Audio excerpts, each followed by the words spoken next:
I was breastfeeding my son, who was a couple months old, when I discovered a lump in my left breast. And it wasn't normal, but I figured it was a clogged milk duct from breastfeeding. So I went to the doctor and had them look at it. And my doctor told me I needed to have some scans done, and the scans led to tests. I was 21 years old, and before every test, the nurse or whoever I was dealing with would ask, do you have a family history of breast cancer? And I was just like, no, don't worry about it. They're like, well, you're pretty young, you don't have to worry about it. But 2 days after my biopsy, I was with my sister. I couldn't lift my son, so she was helping me take care of my children. And the surgeon called, and he said, "I'm sorry, Catherine, the tumor was cancerous."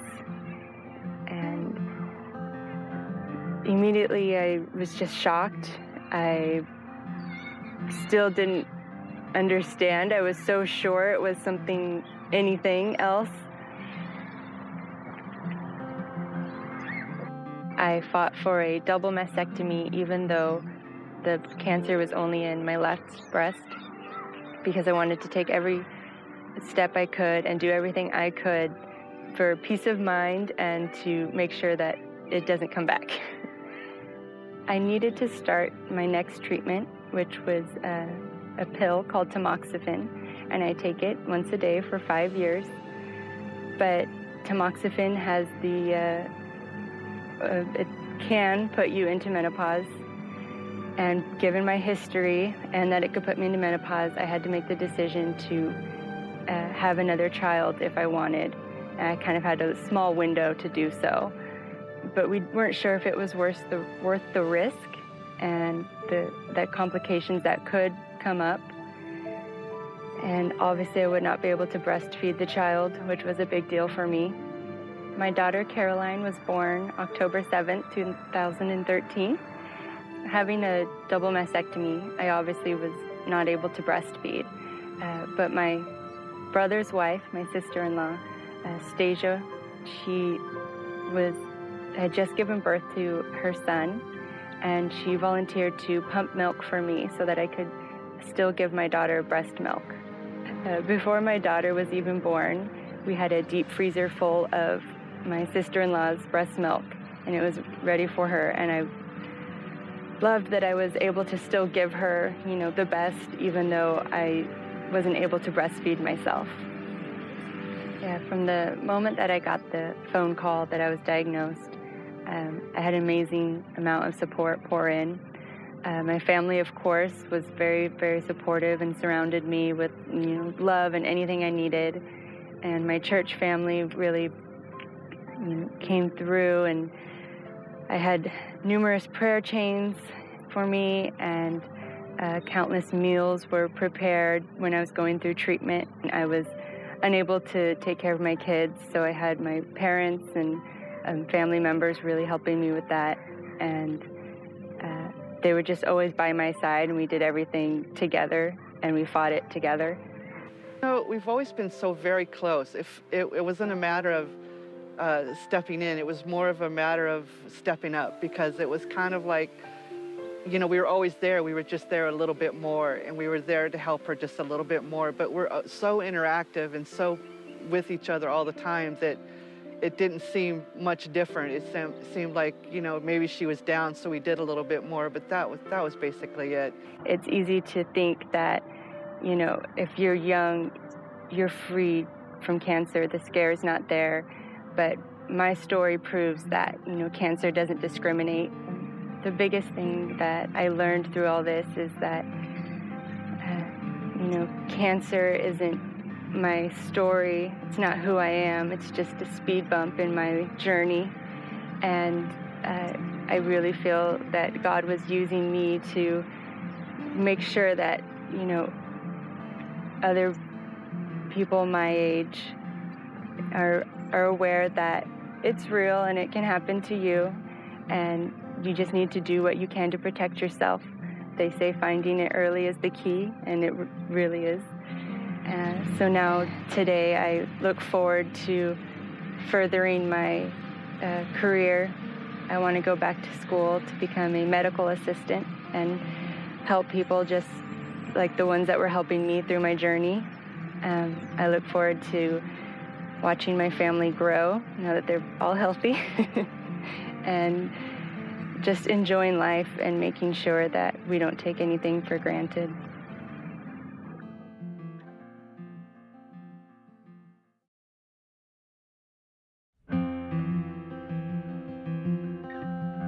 I originally met Christie in probably around 1998. We had built our home in 1996, and Christie moved in just a few doors down, and must have been 98, 99. We just met from being neighbors. Her in-laws and sister-in-law and brother-in-law lived 3 houses together, and then we were down below, so we met the family and just got to know each other. And then we moved out probably around in 2003, 2004, I guess it was. And Christie had babysat Eric, my son, who's now 14, and he was a year old at the time. We were in between babysitters, and so Christie really helped us out for a few months in between. I learned about Christie's diagnosis through Facebook. She had decided to, I guess, come out on Facebook that she was battling breast cancer. And when I read it, I can still remember where I was sitting, and it just shocked me. It was like a sock in the stomach that she had this. I had found a lump on my left breast. It felt like a gumball, the size of a gumball. And first I thought I have kind of dense breast tissue. I had already known that. And so I thought, well, maybe it's just something like that. I asked my mom, who's a nurse, and she said, just keep a look on it, watch on it.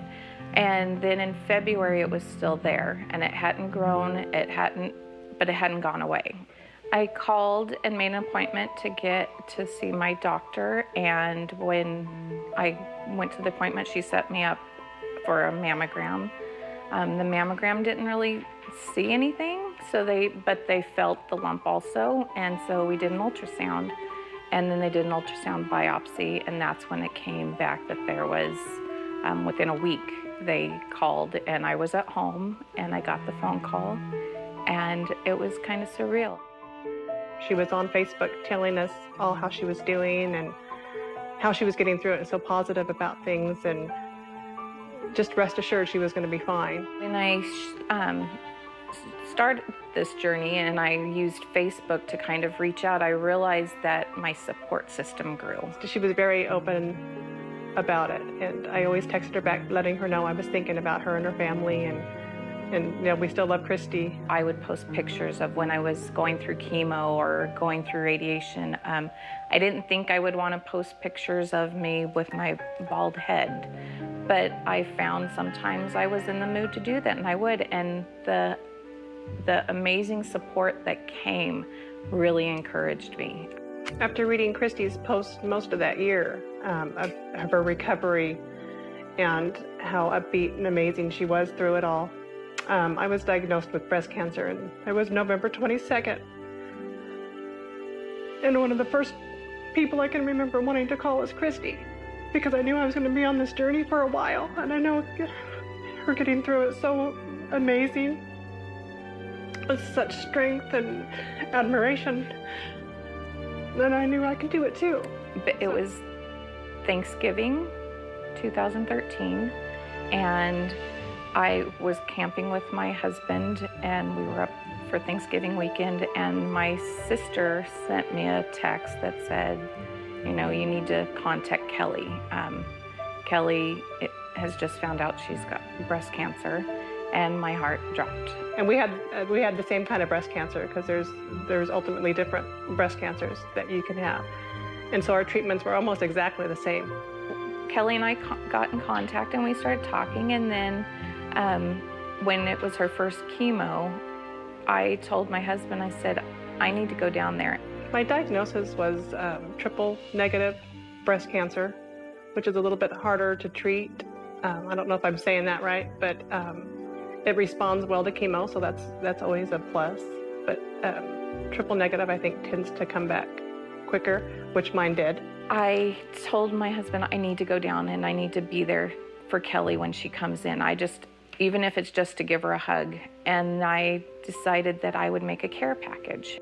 The first day of walking into my very first chemo treatment, obviously very scary.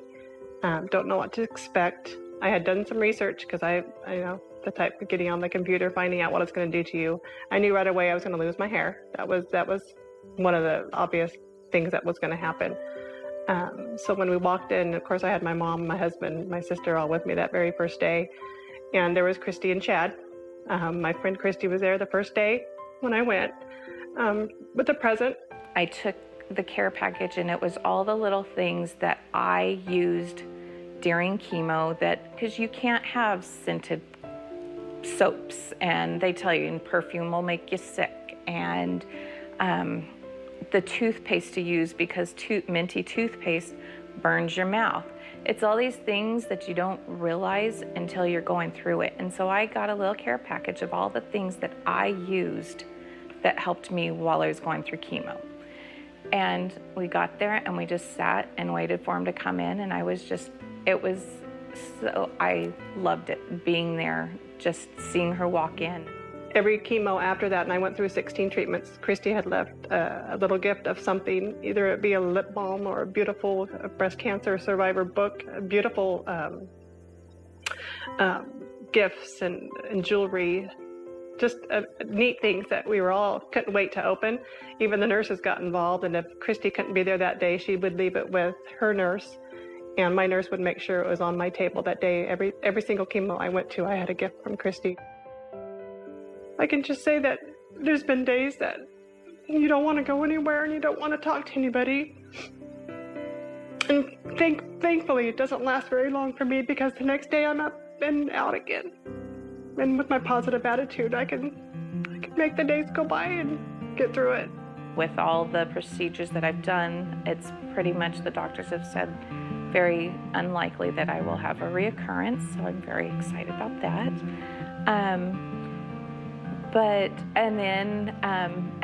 Just 3 weeks ago, I had my deep flap reconstruction done, where they took my stomach tissue and muscles and gave me new breast. And that's kind of been between my husband and I. We said at the very beginning on this race, my new boobs are going to be my trophy and our trophy, and I have my trophy now. Christy and I have been through a lot this past year and a half. I've drawn from her courage and strength from when we first met in the old neighborhood to where we are now, and she's at the tail end of her journey, and I still have a ways to go, but hopefully to continue following in her path that she's taken. And our families and our boys have not grown up together, but kind of in full circle we've come back together, and we'll always be a part of each other's lives, I believe now.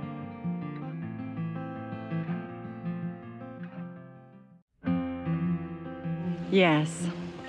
Labor Day 2009, I was visiting my parents in Nebraska, and I had a freak horse accident that resulted in 3 cerebral hemorrhages and 3 broken bones in my back. So I made sure before 2009 ended, I packed in everything I could get under 2009, now that we were going to have the insurance company sharing with some of the cost. So I went in for mammogram and all the other stuff. And when I did, they mentioned that there was an anomaly on the mammogram. When I was 10 and my mother was only 42, she died of breast cancer. So that was the boogeyman lurking in the back of my head all my life. So I did not want to go home and act like we could just, keep watch. I wanted to know. I got a phone call at 8 o'clock at night. And it was the surgeon. I was to see him the next morning, so I couldn't figure out why he was calling me at 8 o'clock at night. And sure enough, he said, well, it came back and it's breast cancer. And the minute those 2 words came into my head over the phone, it was almost as if I could see this visible boogeyman with a black shroud coming to just toss it over me and carry me away. It was so real and so intense.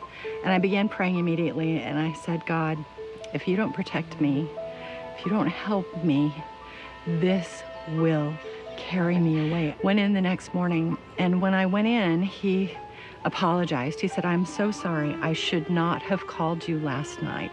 And I said, "No, I am so glad you called me last night. And I want to tell you that just like Job, that which I have feared has come upon me. But just like Job, I want to say, though he slay me, yet shall I serve him. God's in control of this, and I'm okay. It's all right. I'm not terrified. It's going to be okay." And he started laughing, and I thought, okay, he thinks I'm a loony bin, which, okay. But he said, "I'm reading Job right now." And we both did that, like high five. So we're in this together. God's got this. We're gonna just trust God. We're gonna go through with this and trust God. So he recommended a lumpectomy, and so I went in for a lumpectomy, and thought, okay, the worst is over. So he recommended a second surgery, a second lumpectomy. And he said, "You get to decide." So I went back to my office, tried to do normal stuff, and went home for lunch. And when I was stopped at a stop sign at a very congested intersection, there were cars. I couldn't move. I'm just there. And I looked, and I could see this old ratty pickup bed loaded full of trash, leaves, old carpet, just junk, just trash piled high. And I started yelling at God, and I said, that is exactly how I feel. I felt like I was going to get back to normal, and now you're sending me right back through this thing again, and that's exactly how I feel. And right then the traffic began to clear, and spray painted all around the body of that old ratty pickup bed trailer, it said, "Not abandoned." And I sat there and read those words and started laughing and crying, and people probably thought I was some sort of a crazy lady, but I knew that I was not abandoned, that it's okay, that I just needed to keep walking. I just needed to keep going, and it was gonna be okay, whatever that meant, but just to trust and keep going. Not abandoned, not alone, not unheard. Well, in 2006, I had this big, bland, beige tablecloth that was kind of boring, and I got this bright idea that I would start recording our family Christmases on a tablecloth with something that would connect us with the year. So in 2006, we did all of our handprints around like a pretty little flower. And then I marked the girls' birthdays. In 2009, right before Christmas, there's a horse head to remind me of the horse accident, because I thought that was the big thing.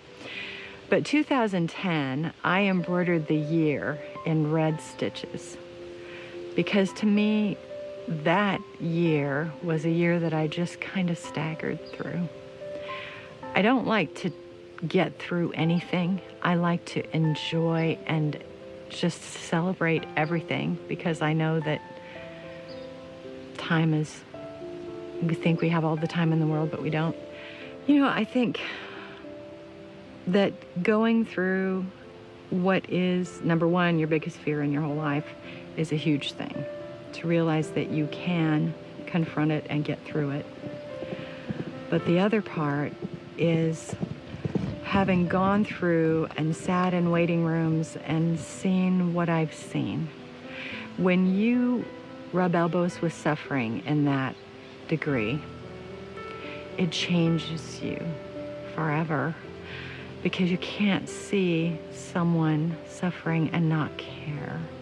And you can't receive those little acts of kindness and not know that they are the world when they're happening. So it's changed me in that I move slower, I look longer, I hug harder, and I treasure people more than I ever did before that happened, because you realize tomorrow's not a guarantee. Let's make the most of today. So this was the dull and boring tablecloth that I went ahead and began in 2006, telling the story of our Christmases. We had a little